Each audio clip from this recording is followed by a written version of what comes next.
Hello and welcome to our look ahead to what the papers will be bringing us tomorrow. With me are David Davis, the former Executive Director of the FA, and Eleanor Mills from the Sunday Times. Let's have a look at some of the front pages now. Starting with the Independent. Now it's reporting that the government plans to sell off parts of the civil service.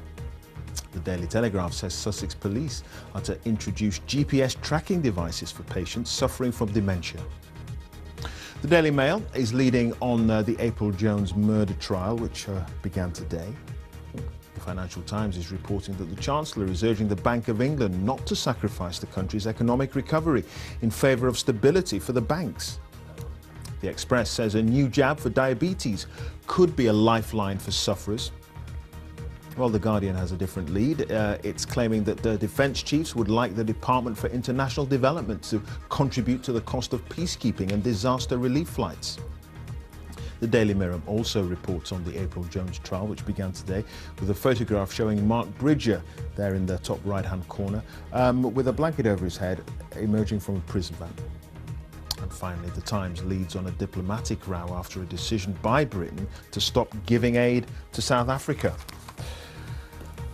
David, I mean, The Guardian, spend aid cash on air and navy patrols, the MOD. I mean, we're seeing different departments jockeying now, trying to sort of, get their spending under control in time for 2015. Well, not surprising that they're battling, because they've got to find, all these government departments have got to find £11.5 billion over the next few weeks, and the battle's on in earnest.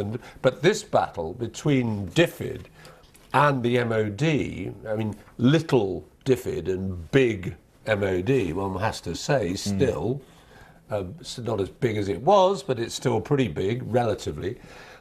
This battle actually was prefaced by David Cameron, who said several weeks ago, and I think several months ago now, that there might be some overlap between what DFID and the MOD actually do. Now, we're told they are still, civil servants from the two departments are miles apart, but they're trying to find some common ground, and that battle's going to go on, Eleanor, isn't it? Yeah, well, they're talking about things like contributing to the cost of aircraft carriers, because DFID should, because aircraft carriers are also used for peacekeeping missions, and spending cash on the air and navy patrols, and some of that money coming out of the aid budget, which is not really what we think of when we think that we're giving aid to the kind of world's poorest nations. So, but what this is about is, David's right, is an almighty government scrap between departments to try and find these savings. And of course, in the last few days, we've heard talk about the ring fence around education and health maybe being dropped because they're desperate for the cash. Basically, this is like an almighty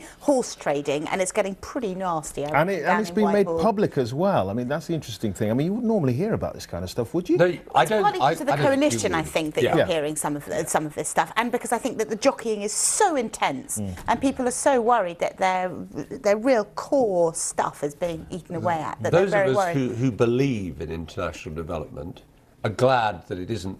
Some people still, when they want to be disparaging, still talk about overseas aid. Yeah, in a kind of derogatory way. Exactly. Absolutely. But I congratulate the government on ring fencing international aid over these past few years, but it is difficult. You do find yourself, as I say, those of us who support it, you do find yourself on the back foot in this debate very easily. And particularly, there have been changes over recent times, India being the most notable example.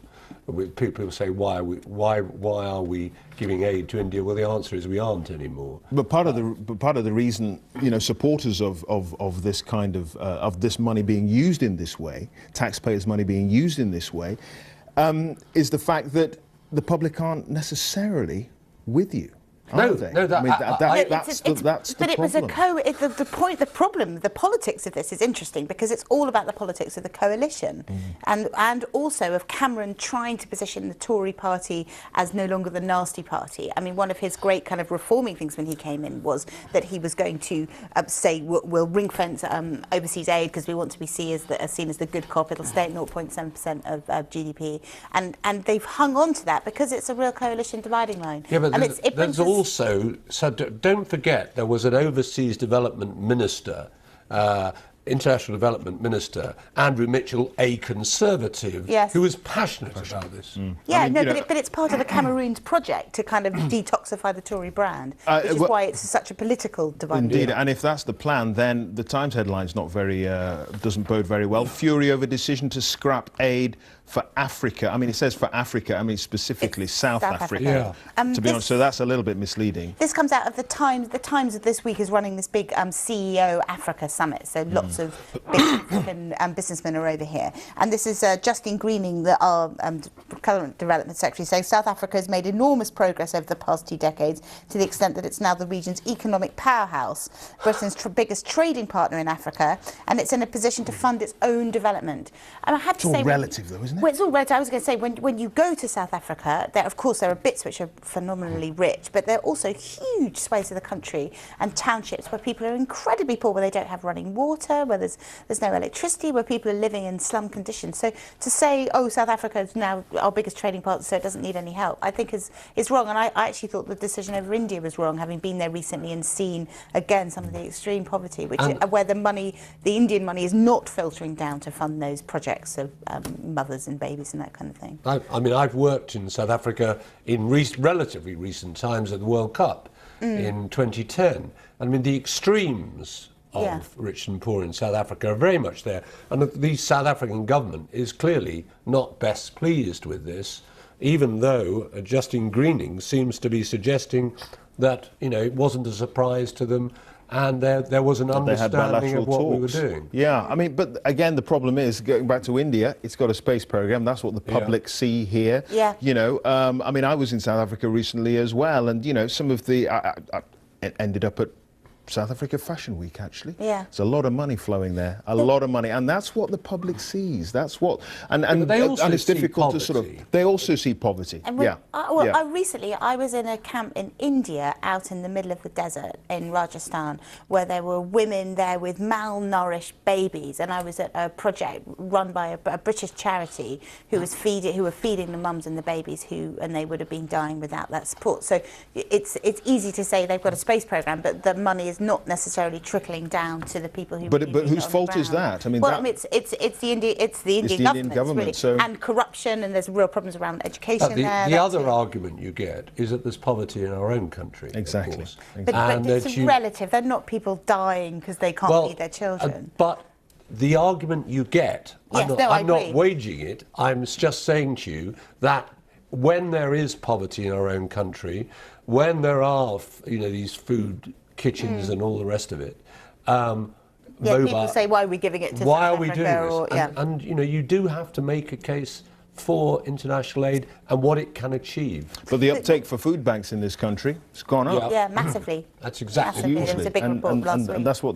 the public see. Yeah. Okay, staying with the front page of the Times, Tory MP's father gives UKIP vote of confidence. David, well, what do you think of that then? Well, this is the family politics. I mean, the Johnsons are now have some rivals. Yeah, I reckon Here come the Patels, Yeah. Priti Patel is, of course, a Conservative, backbench Conservative MP, and here comes Dad to embarrass her by standing for UKIP. I mean, today it seemed to be he was standing, he wasn't standing, and now he is standing again. For it. He's probably had Priti on the phone. She's saying she'll stand by because she said, Dad, but she's quite a formidable lady, Priti Patel. You wouldn't want to be on the wrong side of her. Don't mess with her. What would she say ultimately about this?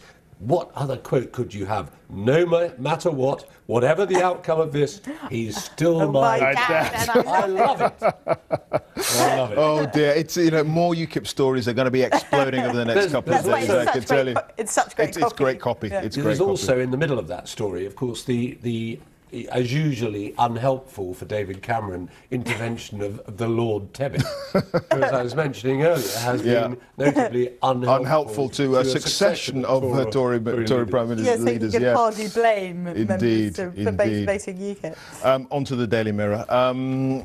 April's blood and bone in his home. This, of course, referring to the April Jones murder trial, which has started today. Mark Bridger is accused of her murder. He denies it. And, of course, everything that's in the papers, a lot of what's in the papers has come out in evidence in open court today. Yeah, it's the prosecution making their case, and there's some pretty grim things in there, and he's denying the charges. I think we have to be...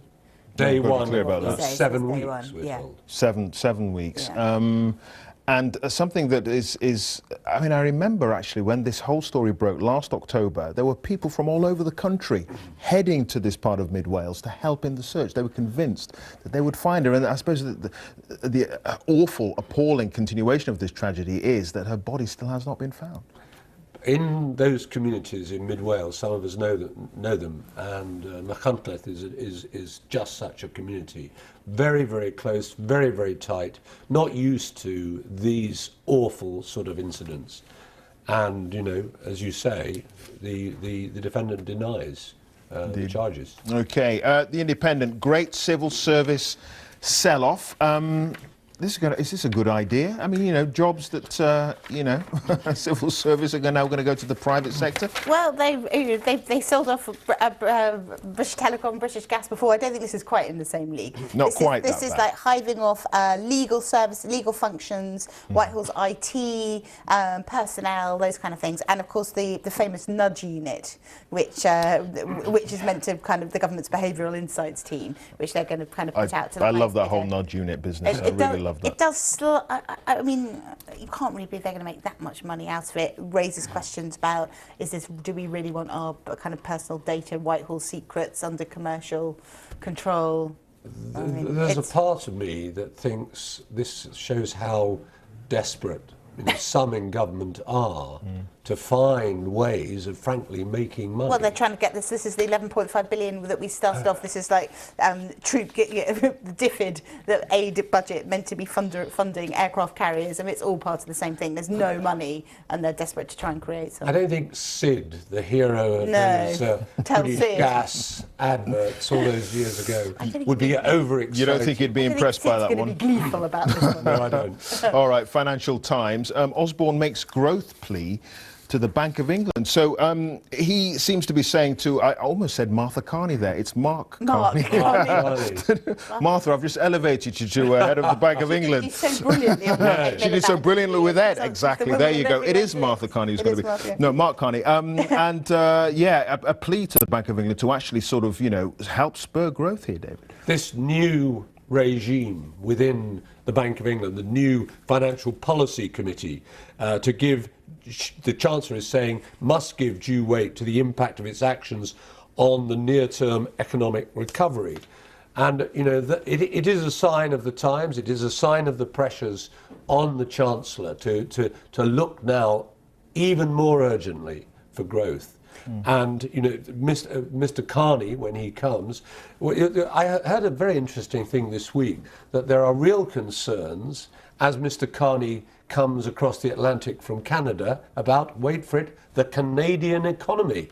Well, that's been what he's just left behind, actually, right? yeah. Okay. And it will be interesting to see how that story develops. Because that was part of his USP, wasn't it? That, you know, he did well over there, but if the Canadian economy now starts to tank, then it's not going to be too good here. And the best quote here, I think, is Osborne talking about the financial stability of the graveyard. So the risk is that you overcapitalise the bank so much that there's not enough liquidity, there's not enough money in the system to lend out to businesses or to all of us to buy homes, and then you make the recession worse. So this is what they're talking about. So you don't want the banks to be having to hold so much money in the name of stability that you then can't. But everything was geared towards that, to stabilising the banks, because they started the crisis in the first place. That was what caused the recession. So it's yeah.